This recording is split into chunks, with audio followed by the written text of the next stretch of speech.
Hi everyone.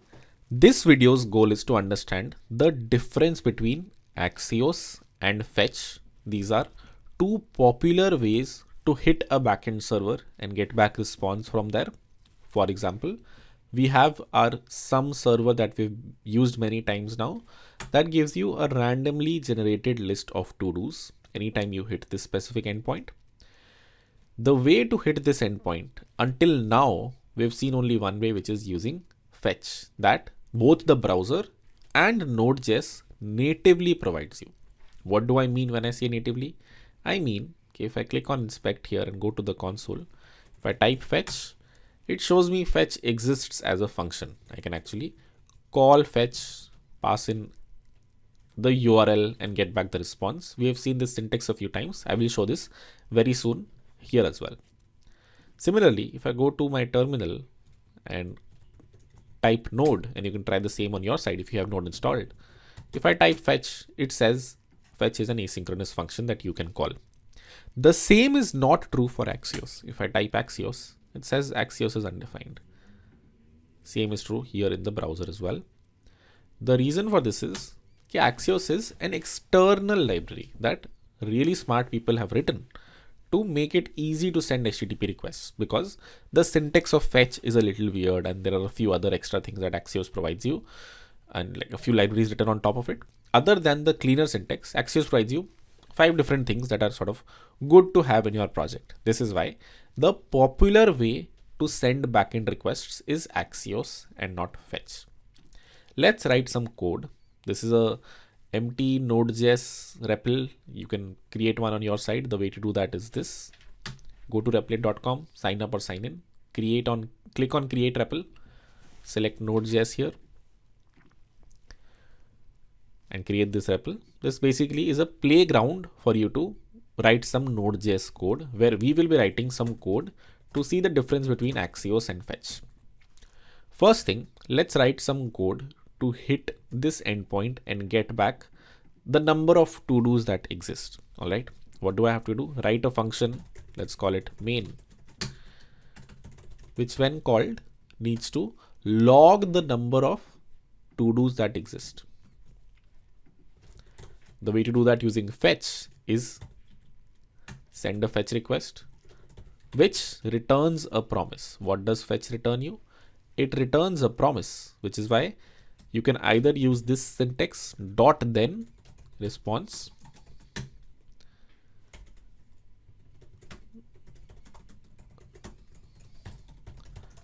convert this response into JSON, fetch the JSON part of this specific response, because we know that this specific server endpoint returns you JSON.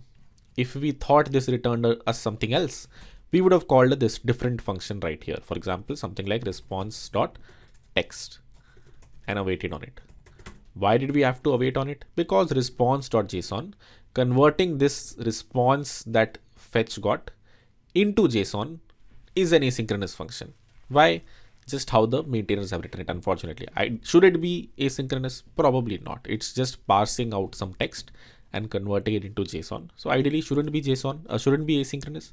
But since this is asynchronous, you have to await on it. If you don't await on it, what will get stored in this will be a promise. If I log JSON here and if I run, you will see promise pending got logged. If I await on it though, and if I run, then you will see the actual object got logged. So if you are using the fetch syntax, then you first have to make the call, and once the call succeeds, you have to make another asynchronous call to convert it into JSON, and then you finally get access to JSON, which you can, in our case, log this so that your assignment is done. This will log the total number of to-dos on the server, which, as you can see right now, it says 0 because it's randomly generated. It's a randomly generated string. Sorry, randomly generated to-dos. So the list keeps on changing. If I run it again and again, I'll get a different set of to-dos from the server. This is the syntax. Again, look at it. To hit a backend server and get back a response if you are using fetch. Can we write this a different way, Harkirat? Yes. There are a few different ways you can write this same code. This is the complete promise syntax using .then. You can also make this function asynchronous, and then you can make this syntax slightly cleaner. Let me write this below so you can compare both the functions. Const response equal to await fetch.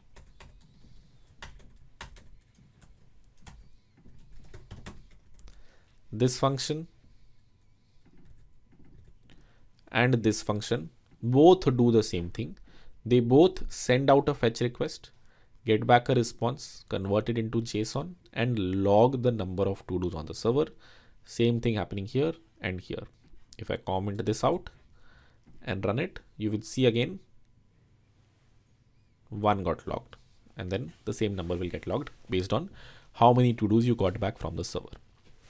This syntax, as you can see, is slightly cleaner compared to this syntax, which is why usually if you have the choice, you should prefer writing the async await syntax rather than writing the .then syntax.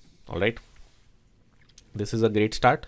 We have a simple function that can send a request to the backend using the native fetch functionality. But what did I say? Axios is another library that lets you do the same thing and in a slightly more cleaner fashion. Let's see how. First thing, since Axios is an external library, you have to import it. Const Axios equal to require Axios. Let me clean the code a bit. Let's just have this main function right here. And now let's write the same backend call again using the Axios library. The way to do that is Axios dot, if you're sending a get request, then Axios dot get. If you're sending a post request, it would have been Axios dot post. We'll see how post requests and put requests compare in both of these. Let's kick things off with just an Axios dot get. If I write Axios dot get here, the good thing is Axios is a much smarter library compared to fetch. It will automatically understand the data that's coming back is JSON, so you don't have to do this. You just have to do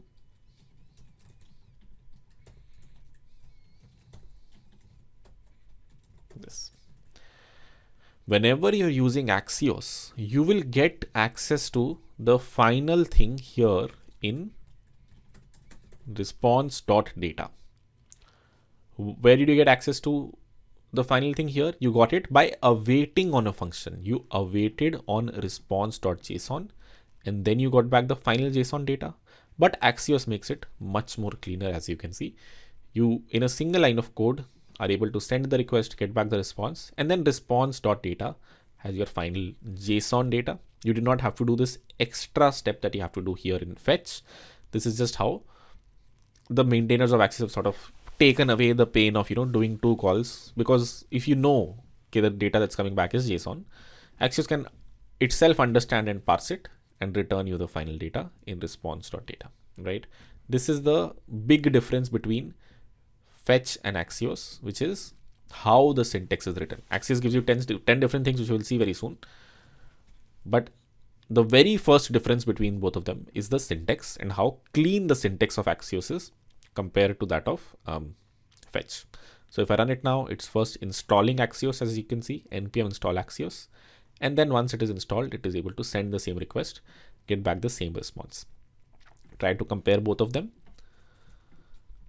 And you will see, at least for me, the syntax below is much cleaner because in a single line of code, I get access to the data, versus here, I have to do 2 lines of code. Now, let's look at some other things. How can you send a post request here versus here? If you want to send a post request here, the way to do that is this.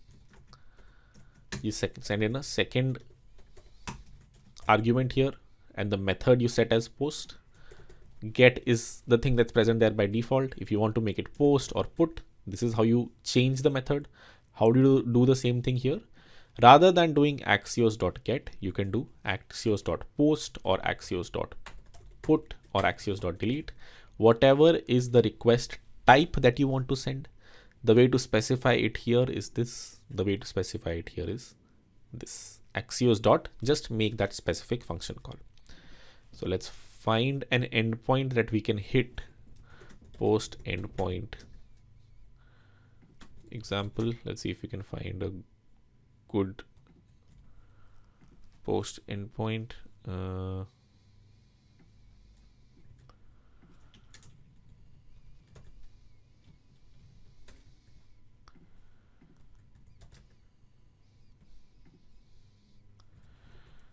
Post test endpoint.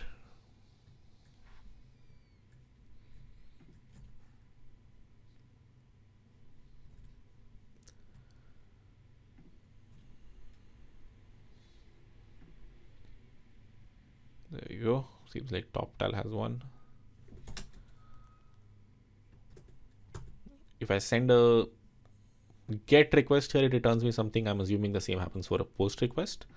So let's see if that does happen. Send a request to toptal.com/developers/postbin/ a random endpoint. Let's do it just for fetch right now. Let me close this. So this is the request that I'm sending using fetch. Let's see what it logs. It'll probably throw an error. Yeah, because as you saw, what does this return you? It does not return you JSON. It returns you text. So how should this function call change? It should change to .text. If you know it is going to return you plain text, then this is the function call you have to make here. If you know it's going to return you JSON, then you have to do the JSON request. Let me just log JSON here, or whatever, let's call it textual data. And if I run it, on sending a post request, I get back this data right here. I can run it multiple times. You can also go to toptal.com/developers/postbin, and this will probably give you an endpoint that you can try out.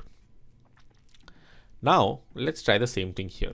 Here, as you saw, I had to change .json to .text based on what I expected the response to be, which means as the application developer, I need to upfront know कि भैया the response coming back is text or not. Versus in Axios, I can simply do this. Axios.post, hit the endpoint, and log response.data. And as you can see, the data got logged. I do not have to worry about making an extra call to .text or .json. Axios is able to parse it automatically. All right. This is the syntax difference between fetch and Axios. The other things you might worry about is, how can I send headers? The way to do that here is like this. The way to do that here in Axios is I think it is this only. I think it's small h only. We can confirm. The good thing is Axios is a very popular library, has all the documentation you need here. So you can go here and search for headers. So when you're sending a post request, sometimes you might want to send some data as well. So the way to do that here, if you remember, was this. Username Harkirat, password 123456. The way to do that here is you send the body as the second argument, and then the third argument can have the headers. So I can either do this.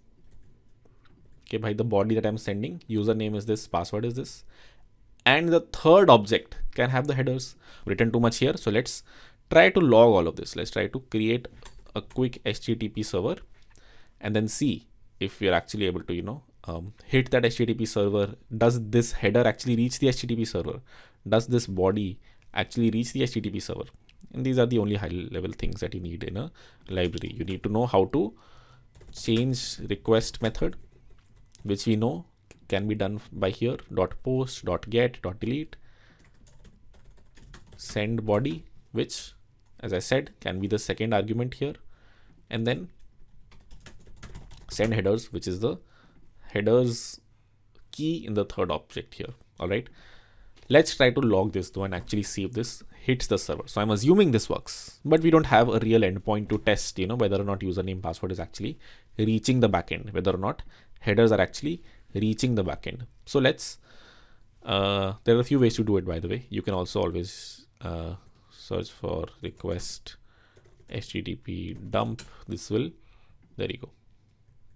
HTTP dump is a website that lets you, as the name suggests, dump HTTP requests, which basically means if I went to this website http://dump.app and created my own dump, it will basically give me an endpoint, and any request that I send on this endpoint, it will log everything about that request here, the headers, the body, whatever you want to look at. So if I take this endpoint and if I put it here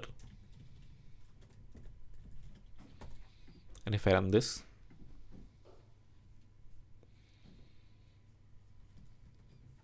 you will see it said a request came here. The body had this, the headers had the authorization bearer space 123, and it was a post request. Similarly, if I change this to a get request and send it, then you will see another dump here. Ki haan bhai, a get request came. So if I send some query parameters along $A = B, I can inspect that here as well. Ki haan bhai, there was some query parameters A = B, and then the headers. I don't see a header here because when you're sending a get request, then you cannot send the body. So the second argument cannot be the body. The second argument needs to be this request config. I keep saying request config here. This request config is what all do you want to send along with this, which you can put in this object. Headers is just one thing. You can put a bunch of other things here. But if you want to put the headers, if you're sending a get request, it will be the second argument. Now, if I send this, you will see the latest get that came has my authorization header bearer 123. So what did we learn? We learned that if you're sending a post request, then though the first argument is the URL that you're sending the request to, second argument is your body, and the third argument will contain your headers. But if you're sending a get request, in a get request, you can never send post body. You cannot send any request body in a get call. You can send query parameters if need be. You cannot send this body, which is why in a get request, the second argument contains headers. In a post or in a put or even in a delete, whatever request can send back a body, there the second argument is the body, third argument is the headers. Is this, as you can see, get request to github.com/axios/axios. The browser has no way for you to put some extra body here. So this is a property of a get request. Get request means you cannot send body. You can send query parameters. If you want to send some extra data, you can send via query parameters. You cannot send it via the body, which is why if you're doing a get request, the second argument will contain your headers. If you're doing a post request, then your second argument will be the body, and the third argument will contain your headers. Same for put. In a put request, you can send some body. In a delete request, you can send some body. Only in a get request, you cannot send somebody. But in a get request, you cannot. And so the second argument will be headers. In a post request, you can. So the second arguments will be the body. Third argument will contain your headers. All right. Let's see if I'm missing something. Another thing that you might want to know is another way to send requests is this. If you don't want to specify the method over here, you can simply do Axios URL, and then here you can be like method post. If you don't want to write the method here, .get.post, which ideally you should, this is just another syntax if you want to know. You can always be like Axios URL, and then this is my method, and then probably the third argument if I'm being honest. We'll see. I'm just winging it here. Yeah, as you can see, post request came when I used this syntax await Axios method post. Did these headers work? Let's see. They did work as well. Then I can probably send body here. Username Kirat. Run. body, this is not the right way to send body. If you're doing just Axios, let's see what the right way is. Go here, search for it. It is data. So if you want to use this Axios syntax, oh, you can go even cleaner. You can basically do this. URL, headers, data, username, Hercules. So it really depends on how you want to write your Axios requests. You can write them like this as well, where you don't specify the method here. Everything you specify in a single object that is an argument. Axios, URL is this, method is this, headers are these, data is this. If I run it, if I check in the HTTP post bin dump, where is it? There you go. You will see it has the body, it has the header, it is a post request. If I change this to put, you will see a put request came with the same things. All right, that's it. That's all the syntax I wanted to discuss for Axios. Just get comfortable writing, axios.gets and axios.posts. And if you want to try out, use this http dump.app where you can dump all of your requests and see whenever you're doing a post call, what data is actually reaching here. Whenever you're doing a get call, what arguments are actually reaching here, so on and so forth. All right, with that, let's end it. I'll see you guys in the next one.